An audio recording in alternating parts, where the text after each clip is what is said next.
Om Swastiastu. Selamat berjumpa dalam KIH TV, Your Source for Healthy Living, di mana Anda bisa menemukan informasi terpercaya seputar kesehatan, persembahan Kasih Ibu Hospital Bali. Kali ini kita akan membahas mengenai stroke. Untuk lebih jelasnya, kita akan berbincang dengan narasumber kita.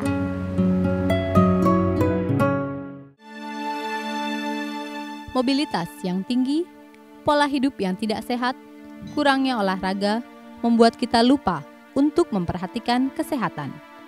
Sampai pada akhirnya, tubuh kita lemah tak berdaya, terbujur kaku akibat stroke.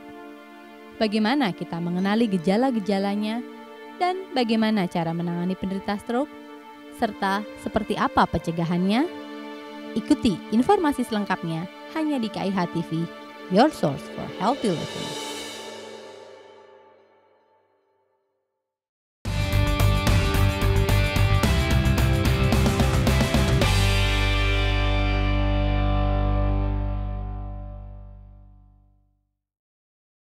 Halo dok, apa kabar? Baik. Aduh, senang sekali ya. Ya. Dok, ini mau ngobrol tentang stroke dok. Ya. Nah, ini kan banyak sekali saat ini orang menderita stroke. Nah, mungkin dokter bisa kasih penjelasan stroke itu sebenarnya gimana sih dok? Ya. Jadi sebenarnya dimaksud dengan stroke itu adalah adanya gangguan di otak yang terjadi mendadak, kemudian disebabkan oleh gangguan pembuluh darah, gangguan aliran darah yang menuju ke otak. Seperti itu. Terhambat begitu? Terhambat. Jadi untuk mengenai gangguan pembuluh darahnya ada dua macam. Ada gangguan pembuluh darah yang ada sumbatan ataupun pembuluh darah yang pecah. Sehingga ada namanya stroke sumbatan dan stroke yang perdarahan.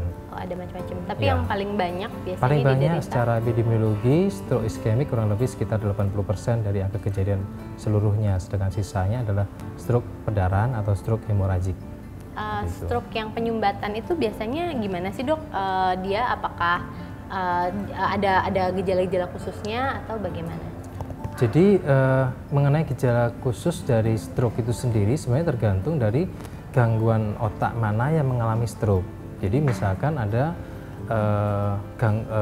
otak yang mengurusin masalah pergerakan sehingga timbullah kelemahan. Ada bagian otak tertentu yang mengurusi bicara sehingga timbullah keluhan gangguan berbicara.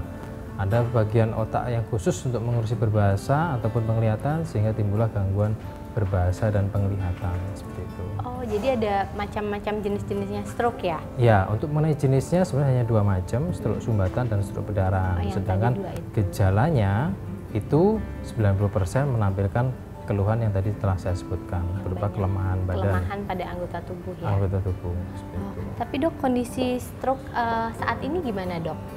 Ya, kalau kita bicara masalah stroke pada zaman sekarang, jadi kalau kita bandingkan pada stroke pada tahun 1997 menurut Survei Kesehatan Rumah Tangga Indonesia bahwa angka kejadian stroke pada tahun 1997 itu kurang lebih 1,2 orang tiap 1.000 orang. Ya, jadi 1,2 per 1.000. Ya. Kemudian dilakukan survei kesehatan rumah tangga lagi pada tahun 2007 meningkat ya, kurang lebih 2,3. Ya, kemudian pada tahun 2012 meningkat lagi sampai 30 dibanding 1.000 penduduk, seperti itu. Jadi makin sekarang makin meningkat angka kejadian stroke-nya, seperti itu. Jadi semakin banyak penderita stroke ya? Semakin banyak penderita stroke-nya. Dan perlu diketahui juga kalau kita melihat data epidemiologi di Amerika, kita bandingkan yang di luar, bahwa kalau di luar pada tahun 2012 itu dikatakan bahwa tiap 40 detik ada satu penderita stroke yang baru yang di Amerika, seperti itu. Sementara di Indonesia kira-kira? Ya, sementara untuk di Indonesia memang karena pencatatan pelaporannya memang masih belum secanggih di Amerika, memang yang terakhir data menunjukkan seperti itu, kurang lebih sekitar 30 tiap 1.000 penduduk. 30 orang setiap 1.000 penduduk. Itu tahun 2012, dan untuk tahun sekarang kita masih belum melakukan survei. Oke, dok, kalau misalnya apa yang harus kita lakukan kalau misalnya kita menemui orang-orang yang terkena stroke misalnya, kita harus ngapain sih? Jadi ketika kita berbicara, ini kan kita bicara mengenai penanganan awal. Jadi betul. Penanganan awal yang stroke yang paling penting harus yang pertama diketahui oleh masyarakat adalah gejala dini dari stroke itu sendiri ya. Gejala dini stroke sesuai dengan gangguan otak mana yang mengalami kerusakan. 90% tadi telah saya sebutkan adalah kelemahan anggota tubuh, bicara pelo dan muka mencong. Jadi kalau kita di Perkumpulan Dokter Saraf Indonesia menyingkat namanya FAST. Jadi FAST, F-A-S-T, Face, Arm, Speech, dan Time. Face maksudnya wajahnya pelo, ya. Kalau arm maksudnya adalah adanya kelemahan dari anggota tubuh, tangan atau kaki. Sedangkan speech maksudnya adalah bicara pelo, seperti itu. Itu ya, jadi deteksi awal mungkin. Deteksi awal. Jadi ketika kita menjumpai ada seseorang yang mengalami keluhan seperti itu, setelah mengetahui langkah awalnya adalah melihat adanya kegawatan pada pasien tersebut. Karena 10% pada penderita stroke awal berupa penurunan kesadaran. Nah, bahayanya apa kalau penurunan kesadaran adalah adanya sumbatan jalan nafas. Jadi kita tidak bisa nafas ketika itu juga. Itu yang seringkali membunuh di saat-saat awal. Sehingga kita lihat bagaimana, apakah ada muntahan, apakah ada yang gigi yang lepas, apakah ada sumbatan jalan nafas seperti itu. Baru kita longgarkan baju penderita dan kita berikan ruangan yang nyaman dan aman. Sambil tentu saja yang ketiga berikutnya adalah segera telepon ke unit emergency terdekat. Harus butuh bantuan ya, karena harus segera ditangani. Tidak peduli seberapa kecil atau seberapa beratnya keluhan, asalkan dia ada menampilkan gejala seperti itu, kita harus segera mencari unit gawat darurat terdekat untuk bisa mengobati. Dok, ini kan tadi kita udah tiba-tiba udah ngomong tentang gejalanya, tapi tadi kita belum bahas soal penyebabnya ya, Dok ya. Iya, penyebabnya ya. Mungkin jadi, dokter bisa jelasin. Memang sebenarnya yang terbaik adalah pencegahan sebelum mengalami stroke itu sendiri ya. Jadi kalau kita bicara masalah pencegahan, kita bicara masalah faktor risiko. Faktor risiko adalah faktor-faktor yang memungkinkan seseorang lebih mengalami penyakit tersebut, misalkan stroke ya. Jadi kalau faktor risiko stroke itu sendiri dibagi jadi dua besar. Jadi ada faktor risiko yang kita bisa kendalikan dan faktor risiko yang tidak bisa kita kendalikan. Yang bisa dikendalikan yang bisa dikendalikan. Yang bisa dikendalikan contohnya seperti hipertensi, merokok, kencing manis, kolesterol, istilahnya seperti lifestyle kita. Ya, kemudian inaktivitas, obesitas itu kan semua bisa dikontrol. Ya, itu tapi mungkin penyebab yang paling umum ya, Dok. Penyebab yang paling umum saja. Ya, kemudian yang tidak bisa dikendalikan, contohnya pertama adalah genetik. Ya, genetik. Jadi menurun. Jadi istilah sederhananya itu stroke itu genetik itu menurun. Stroke itu adalah menurun. Cuman dalam artian apa? Kalau lingkungan tidak terpapar oleh lingkungan yang tidak ada merokok, tidak ada kolesterol, tidak ada kencing manis, genetik tidak akan muncul seperti itu. Selain genetik adalah usia. Jadi memang tidak bisa dipungkirin bahwa di usia lanjut angka kejadian semakin meningkat. Angka kejadian stroke di usia 35 tahun kurang lebih sekitar 15%. Tapi begitu kita lihat data di stroke di usia 65 tahun itu meningkat sampai 30-40%. Itu kenapa? Artinya apa? Memang karena peningkatan usia. Ya, karena tua semakin jadi lebih gampang stroke. Jadi bagaimana faktor resiko itu bisa menimbulkan stroke? Karena lamanya paparan. Jadi di usia muda, misalkan sama-sama merokok, cuman ketika usia muda relatif mungkin baru setahun, 2 tahun seperti itu terpapar faktor resiko. Jadi ketika dia tidak langsung ini, sehingga ketika itu usia 65 lebih lama, mungkin dia sudah merokok 10 tahun, nah sehingga lebih berisiko. Ya, jadi kalau kita mau ringkas, sebenarnya ada 8 faktor resiko yang paling berperan ya. Oke, mungkin bisa dijelaskan, Dok, ya, yang 8 faktor resiko yang paling berperan itu yang pertama adalah genetik itu sendiri. Yang kedua adalah masalah hipertensi. Ya, ketiga adalah masalah gangguan jantung. Gangguan jantung yang dimaksud adalah detak jantung yang tidak teratur ya. Kemudian masalah kencing manis, kemudian kolesterol ya, inaktivitas ya, kemudian masalah juga dengan obesitas. Ya, itu yang paling penting. Tapi yang tidak kalah pentingnya adalah merokok itu sendiri. Itu berperan langsung sekali ya, berperan sekali. Karena mungkin sehingga kalau kita ingin mencegah, kita cukup kendalikan yang 8 ini saja. Oke, Dok, bagaimana dengan ini, Dok, pengobatannya? Pengobatan. Jadi kalau kita bicara masalah pengobatan stroke itu sendiri adalah targetnya adalah ada 3, yaitu prevensi, rehabilitasi, dan restorasi. Prevensi itu maksudnya adalah pencegahan terhadap stroke berikutnya. Ya, dengan cara itu mengendalikan faktor risikonya. Jadi kalau sudah mengalami stroke, jangan sampai kita mengalami stroke yang kedua. Karena stroke itu kita tidak bisa tahu berapa kali kita mengalami stroke. Tapi yang jelas teorinya adalah stroke yang kedua biasanya akan selalu lebih parah dibanding yang pertama. seperti itu. Ya. Tapi itu bisa berubah nggak sih dok? Maksudnya stroke pertama misalnya mengalami kelumpuhan, terus tiba-tiba sudah membaik, stroke yang kedua, terus tiba-tiba bisa, jadi bisa. Tergantung area mana yang mengalami kerusakan. Jadi bisa berpindah-pindah. Bisa berpindah-pindah. Tergantung karena pembuluh darah manusia itu sangat banyak sekali, seperti akar tumbuhan.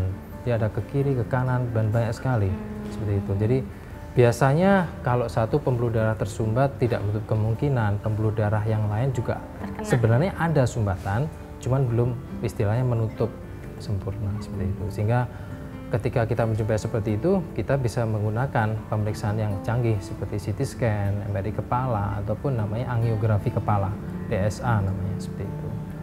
Kalau saya pernah dengar tentang TMS dok, TMS Ya. itu apa ya dok ya? Jadi TMS itu singkatan dari transcranial magnetic stimulasi.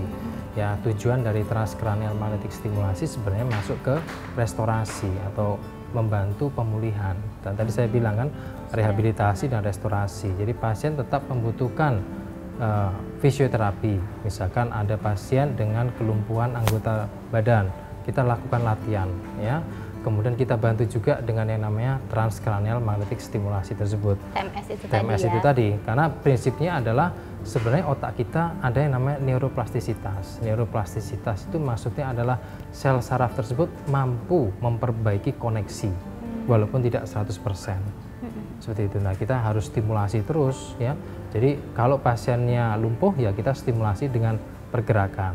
Kalau pasien ada gangguan memori, ya namanya stimulasi kognitif yang dibutuhkan. Kasih ingatan yang menyenangkan dahulu, iya, kayak gitu mungkin. Itu. Dilatih untuk penguatan ingat seperti ya teka-teki silang ataupun sudoku seperti itu. Oh, jadi plus kita melatih mengasah otak gitu mengasah ya? otak, jadi harus selalu distimulasi. Nah, kita menggunakan stimulasi dari luar, ya, dengan menggunakan transcranial magnetic stimulasi. Oh, TMS itu TMS tadi. Nah, itu bagaimana dengan ininya dok? Apa target pengobatan berapa lama sih seorang pasien stroke itu bisa dirawat atau bisa menjadi kembali pulih? Kembali pulih, ya. Jadi untuk target perawatan itu sendiri ada dua, ya. Pengobatan setelah terkena ataupun fase berikutnya, lewat dari fase akutnya. Standar pengobatan fase akut kurang lebih sekitar 7 sampai 14 hari, tergantung tipe stroke-nya, ya, tergantung komplikasinya. Karena tidak jarang pasien stroke mengalami komplikasi ke ginjal, ke jantung yang lain, itu yang lebih membuat length of stay namanya, atau lama rawatnya meningkat seperti itu. Lalu kemudian, harus bagaimana dok? Ya, diberikan obat-obatan sesuai dengan tipe stroke-nya. Kalau itu tipe sumbatan, ya kita berikan pengencer darah. Kalau itu tipe perdarahan, ya kita lihat perdarahannya apakah mengancamnya atau tidak. Kadang ada stroke yang membutuhkan operasi, ada stroke yang tanpa operasi pun juga bisa.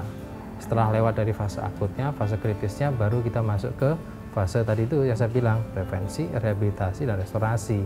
Itu bisa dikerjakan di rumah.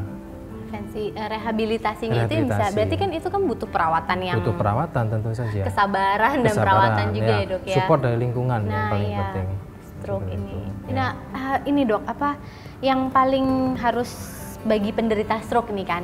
Karena kita tahu lifestyle itu juga menjadi sangat berpengaruh yang bisa dikendalikan itu ya. Nah, itu tuh gimana ya dok ya? Kan orang kan kadang merasa aman-aman aja gitu dengan stroke. Apakah jadi harus gimana nih?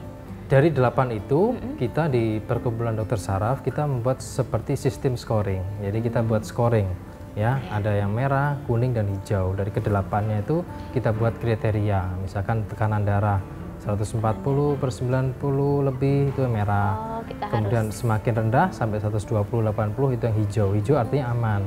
Seperti itu. Dari sana 8 mayor itu kita berusaha kendalikan. Di mana yang merah, yang bahaya kita berusaha turunkan. Kalau yang seperti genetik kan kita tidak bisa hilangkan, tapi faktor-faktor yang lain seperti merokok, ya, inaktivitas, olahraga, seperti itu. Olahraga, dokter suka lari kalau tiap pagi. Healthy life nih dokter. Healthy life, ya. Iya, ini sih dok sebenarnya kan tadi kita juga membahas ya tentang bagaimana menjalani kehidupan yang sehat untuk menghindari stroke gitu kan. Nah, berarti kuncinya ada di dalam diri kita dong dok. Kuncinya untuk bisa dalam diri kita sendiri. Kita bisa melatih kesehatan. Menjaga kesehatan kita. Jadi lalu, yang pertama memang knowledge dari pengetahuan kita tentang penyakit itu harus meningkat terlebih dahulu.